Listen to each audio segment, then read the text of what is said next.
Ready for launch. Always. Okay, good. Today, we're diving deep into Apollo 11. The mission to the moon. More than just the moon landing, though. Oh, absolutely. Way more. We're using excerpts from the Apollo 11 Wikipedia page as our guide. To go beyond the iconic images and famous quotes. Uncover the hidden stories. The why. The nail-biting moments you probably haven't heard before. Like, did you know this mission almost didn't happen? Really? Yeah, it was all because of this little satellite, Sputnik. Sputnik 1, launched by the Soviets in 1957. A real game-changer. World's first artificial satellite. Yeah. It wasn't ours. Ah, I see where this is going. Suddenly, space exploration wasn't just about scientific curiosity. National security. Exactly. So the U.S. felt like it was falling behind. Big time. Sputnik showed the Soviets could launch anything into space, even, potentially, weapons. Not good. A real wake-up call. Fueled what we now know as the space race. And that's where Kennedy's famous challenge comes in. 1961. He basically said, game on. Committed the U.S. to landing a man on the moon. Before the decade was out. Talk about setting a high bar. And of course, there's the quote, "We choose to go to the moon, not because they are easy, but because they are hard." Inspiring, right? Totally. But I bet not everyone was on board with this whole moonshot idea. It was doing cheap. To say the least, there was public skepticism, Some called it a moondoggle. arguing that the money could be better spent on problems here on Earth. Sounds familiar. Yeah, same debates today, just on a larger scale. Makes you think, what should our priorities be as a society? Balancing exploration with real needs here at home? Tough question. Okay, so the U.S. is determined to win this space race. Right.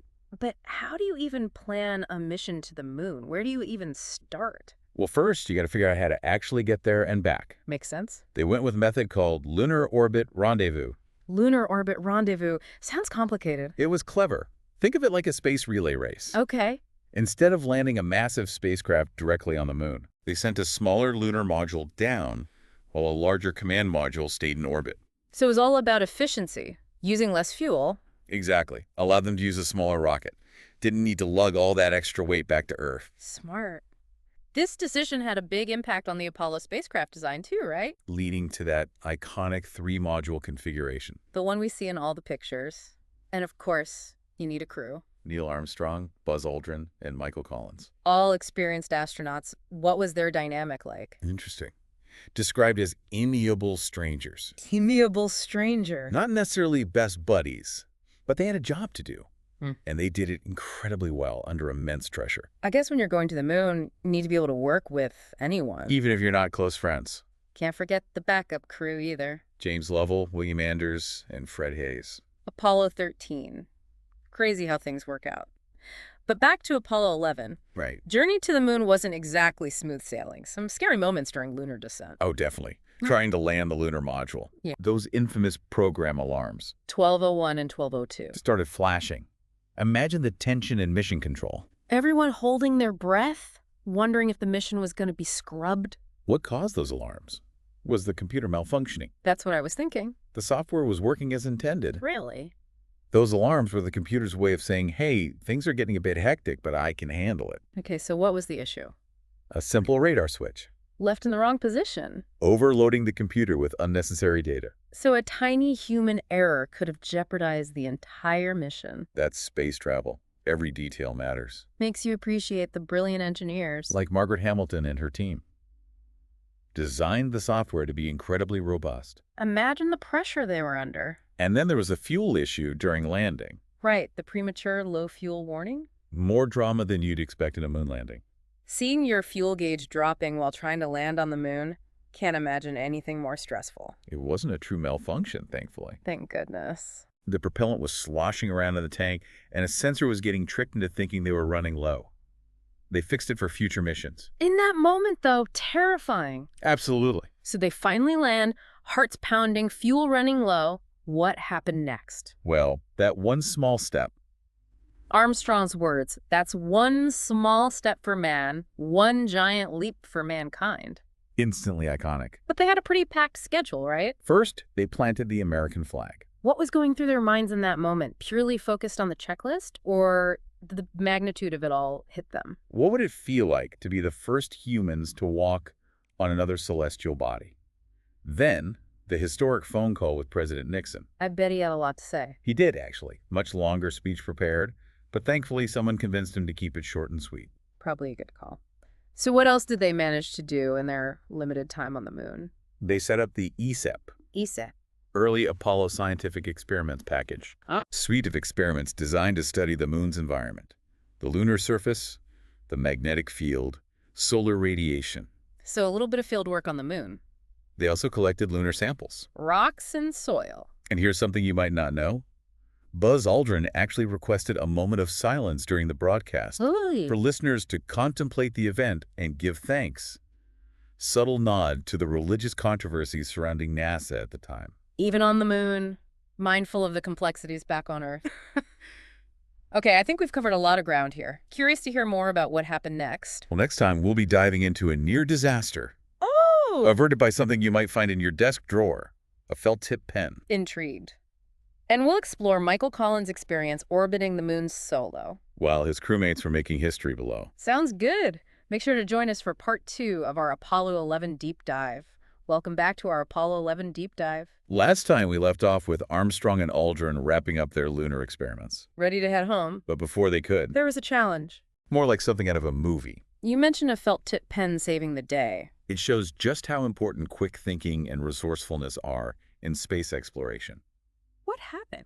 As Aldrin was preparing to leave the lunar surface, Yeah. he accidentally bumped a crucial circuit breaker, Essential for activating the ascent engine. the one that would lift them off the moon. Wait, so a single broken switch almost stranded them on the moon. Imagine the sinking feeling. Realizing that a tiny piece of plastic could mean the difference between returning home and... Being stuck on the moon forever. That's the stuff of nightmares. How did they manage to fix it? Well, Aldrin realized that the tip of a felt-tip pen A felt-tip pen. was just the right size and material to complete the circuit.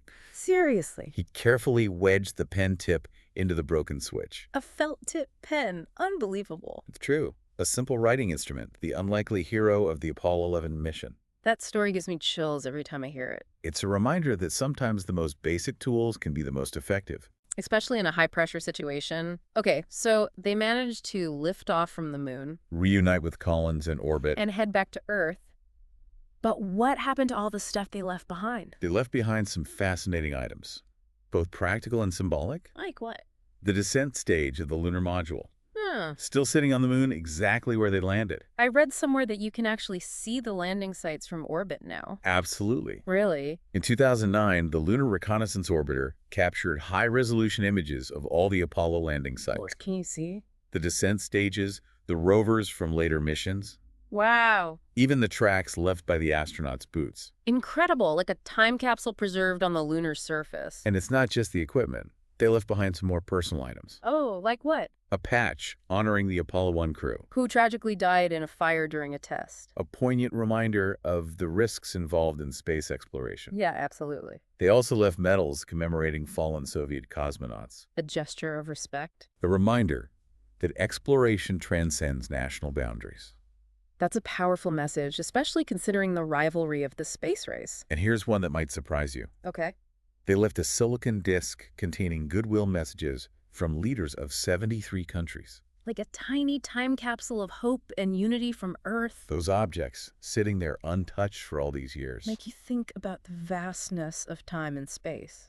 It's a humbling perspective. Mhm. Speaking of perspectives, Yeah. while Armstrong and Aldrin were exploring the lunar surface, Michael Collins was up in lunar orbit, all alone. I've always wondered what that experience must have been like for Collins. A very different and maybe even lonely mission. Yeah. There's a common misconception that Collins must have felt isolated or even envious, I can see why people would think that. but his own words paint a very different picture. What did he say? He described his time orbiting the moon as being filled with awareness, anticipation, satisfaction, confidence, almost exultation. Wow. He had a vital role to play, maintaining the command module, ensuring everything was ready for the rendezvous with Eagle. He wasn't just twiddling his thumbs up there. It's easy to forget that a mission like Apollo 11 involved so many moving parts. So many people working together, both on the ground and in space. And each role, no matter how seemingly small, was crucial to the success of the mission.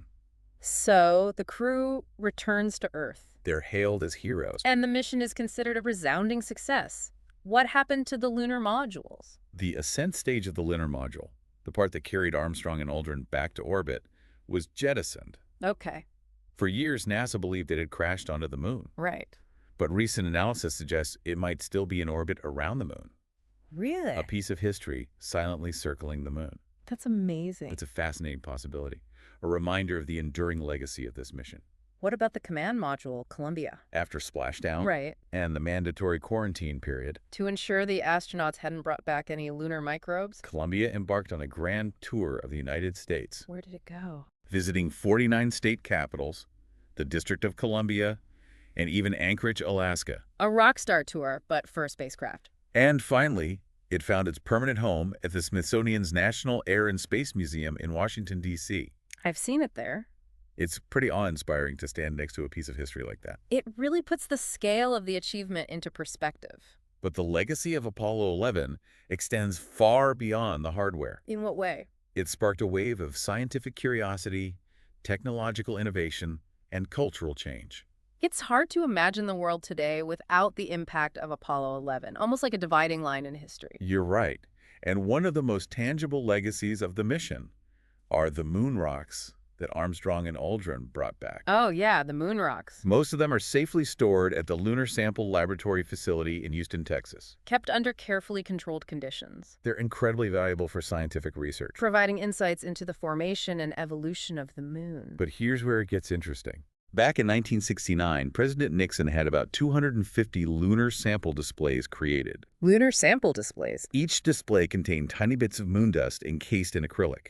What did she do with them? He gifted these displays to 135 nations, all 50 U.S. states, and the United Nations. Wow. It was meant to be a grand gesture of goodwill, sharing a piece of this historic achievement with the world. I bet keeping track of all those displays over the years has been a challenge. Over the decades, some have been lost, stolen, even put up for sale on the black market. Really? There's a whole fascinating subculture dedicated to hunting down these missing moon rocks. It's amazing how a mission that happened over 50 years ago still has these ripples, these unexpected consequences. It speaks to the enduring power of this event, how it captured the world's imagination and continues to fascinate us to this day. The impact is undeniable. But Apollo 11 also had a complex legacy, raising questions about societal priorities and the true meaning of progress. That brings us back to that big question we touched on earlier. Knowing what we know now, would we still choose to go to the moon? Would we make the same choices? It's a question with no easy answer. It's complicated. On one hand, the Apollo program was born out of Cold War competition. A desire to prove technological superiority. Some might argue that the vast resources poured into the space race could have been better spent addressing problems here on Earth. Like poverty, inequality, or environmental issues. Exactly. But on the other hand, Yeah. Apollo 11 inspired generations, pushed the boundaries of science and engineering. Gave us a new perspective on our place in the universe. It fostered international collaboration and spurred a wave of technological innovation that continues to shape our world today. So it's a matter of weighing the costs and benefits. Considering the historical context and acknowledging the complex societal implications. And it's a debate that continues today as we contemplate future missions to the moon, Mars, and beyond. Speaking of the future, what do you think our next giant leap should be? Should we return to the moon? Establish a permanent base there? Or set our sights on Mars? Or even farther? Those are the big questions. And there are no easy answers. But those are exactly the questions we'll be tackling in the final part of our Apollo 11 deep dive. Don't miss it. We'll be exploring the future of space exploration, the fate of those missing moon rocks, and much more. Stay tuned. Welcome back To our final part. of our Apollo 11 deep dive. We've been unpacking the story. From Cold War rivalry. To the human ingenuity that brought those astronauts home. Now, the lingering The questions. debates. What this mission means. The future of space exploration. We talked about the fate of the lunar modules. Right. What about the command module, Columbia? The one that splashed down in the Pacific. Carried those heroes back to Earth. Columbia had quite a journey after its return. A nationwide tour. Hitting all the big spots. 49 state capitals, Washington, D.C., even Anchorage, Alaska. A victory lap for a true American icon. Exactly. A way to share the excitement of the mission with the whole country. I can imagine. And finally, Columbia found its permanent home. At the Smithsonian. National Air and Space Museum in Washington, D.C. I've been there. It's truly awe-inspiring, isn't it? To stand next to that spacecraft, knowing it carried those astronauts to the moon and back, It's a reminder of what's possible. what human ingenuity and determination can achieve. But there's another piece of the mission that sparked intrigue over the years, Oh, moon rocks. brought back by Armstrong and Aldrin. Oh, right. What happened to those? Most are carefully stored In a vault somewhere. at the Lunar Sample Laboratory Facility in Houston, Texas, Okay. kept under pristine conditions for scientific study. They're that valuable. They're incredibly valuable for understanding the moon's geology and history. It's amazing to think that those rocks hold clues. To the formation of our solar system. Billions of years ago. But here's where things get interesting. Okay. Back in 1969, President Nixon had about 250 lunar sample displays created. Lunar sample displays. Like little pieces of the moon. Each display contained tiny bits of moon dust encased in acrylic. Wow, what did he do with them? He gifted these displays to 135 nations, all 50 U.S. states and the United Nations. Really? A symbol of goodwill, a way to share the wonder of the mission with the world. That's amazing. And keeping track of all those displays over the years, though. I can imagine. Some must have gotten lost. Some been lost, stolen, even put up for sale on the black market. Oh, wow. There are people dedicated to tracking down these missing moon rocks. A real-life treasure hunt. It speaks to the enduring fascination with Apollo 11. Absolutely. How it captured the imagination of so many people. And continues to. But it's important to acknowledge the criticisms as well. Of the mission. Apollo 11 was a product of its time. Cold War, social upheaval. Some people argue that the vast resources poured into the space race could have been better spent on issues here on Earth. Like what? Poverty, inequality, environmental problems. Those are still issues today. It's a debate that continues. How to balance exploration and discovery with the needs of our planet and its people. It's a tough balance. And there's another layer to that debate. Which is? Apollo 11, while celebrated by many, also highlighted societal inequalities and divisions. The poem Whitey on the Moon, Right. expressing the frustration felt by some communities who saw the mission as a symbol of misplaced priorities. It's a reminder that progress isn't always experienced equally Exactly. by everyone. And those conversations about equity and representation, Important. even more relevant today as we look toward the future of space exploration. Who gets to participate? Whose voices are heard? Whose stories are told? Yeah, good questions. So where do we go from here? What should our next giant leap be? That's the question, isn't it? Do we return to the moon and establish a permanent base? Do we set our sights on Mars? Or even farther? It's not just about where we go, but why. Exactly. Is it for scientific discovery, technological advancement, national pride? Or something more profound, a deeper understanding of our place in the cosmos? Those are questions we all need to grapple with. The legacy of Apollo 11 isn't just about what happened 50 years ago. It's about what we choose to do next, using the lessons learned from that mission to guide us. As we continue to explore, discover, and push the boundaries of human understanding. What's your vision for the future of space exploration? What do you hope to see humanity achieve in the vast expanse beyond our planet? Thanks for joining us on The Deep Dive. Tell us what you think about this episode. Thanks for watching and see you in the next one.